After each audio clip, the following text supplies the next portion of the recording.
Hey, what's going on, everybody? Josh Cathcart with Hitting Done Right.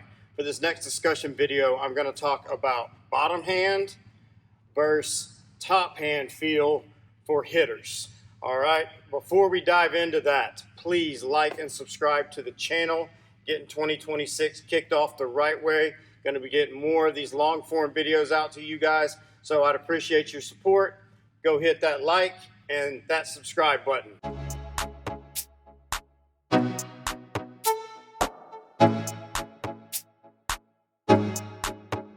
All right, y'all, let's talk about this bottom hand versus top hand. All right, there's a lot of discussion out in the hitting world about this. You hear about the top hand being the power hand, the bottom hand being the guide hand.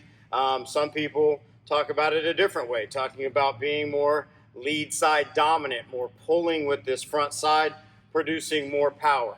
For me, and I know this may just be, oh God, here's another guy that's saying it's for the individual. But I truly believe that it is for the individual, okay? There's too many high-level hitters out in the world that talk about the importance of the top hand, keeping the barrel above the top hand as long as you can. We all know that elite hitters don't really swing like this, okay? But a strong top hand means I'm able to deliver the barrel without losing the barrel. So for some players, this is a really good thought. My problem, and what I see a lot of times when players start worrying too much about the top hand, is they lose the ability to slot properly and get on plane early, okay? And what I mean by that is we see a lot of this action where they get this elbow really high. They're trying to be really strong, try to get that elbow really high, and then the first move is this move instead of this move, okay? So just like with anything else, you got to pay really close attention to the movement patterns that we're training when we are thinking about doing certain things. So the top hand can be very good for players that are really weak, have a dragging back elbow, lose the barrel. The bottom hand, or the lead arm, for me, this is the easiest and best way to teach proper connection to players. If we take this bat right here, vertical, I have my front arm pressed against my chest, okay? You'll hear people talk about front humerus compression, okay? Jamie Savalas talks a lot about that. But if I get right here and I'm not thinking about doing anything really with this hand as far as a push move, taking the knob to the ball, kind of that idea. But if I just get right here and just kind of let gravity take over as I turn, that's a perfect connected position.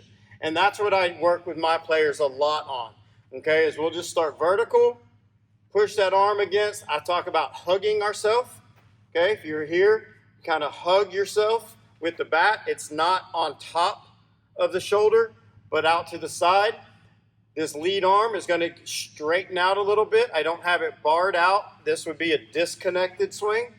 Okay, but a little straighter, and then just as I go, just pull with this front side, and that bat falls into a really nice connected position. All right, I'm a firm believer in this bottom hand. If you can square baseballs up with the bottom hand only, really, really good. For the top hand, being able to stay through the ball. Okay, we don't want to come in here and roll it really quick. That goes down a whole nother rabbit hole when we're talking about rolling over. Very, very seldom do players truly do what I would consider a rollover, which looks like this, where that roll starts on the backside, okay? Not too many players do that, especially the older ones. If we're just simply out front a little bit, that's going to happen. That's more of a timing issue. Or if we have this, and we're coming and we come out of posture, this barrel is going to turn over a little sooner. We also have problems with the pinning front side where it comes down like this, okay? But working with the top hand, staying palm up, getting to this slotted position. Notice that barrel is still slightly above my hands. It's not underneath and lost. So I'm coming in this way, Now I'm on plane early and able to work through it. From this direction, it would look like this instead of the push or the dump. Lead arm, nicely connected versus disconnected, pulling that hand across. So, to each their own, but I would highly suggest for players that have connection problems to really work lead arm. For players that have weak top hand or dragging back elbow and dumping issues, I would highly suggest doing more top hand work. So, I hope that information helps. If you have any other questions, please feel free to reach out. Check out my website, all the products I endorse, and all my online services.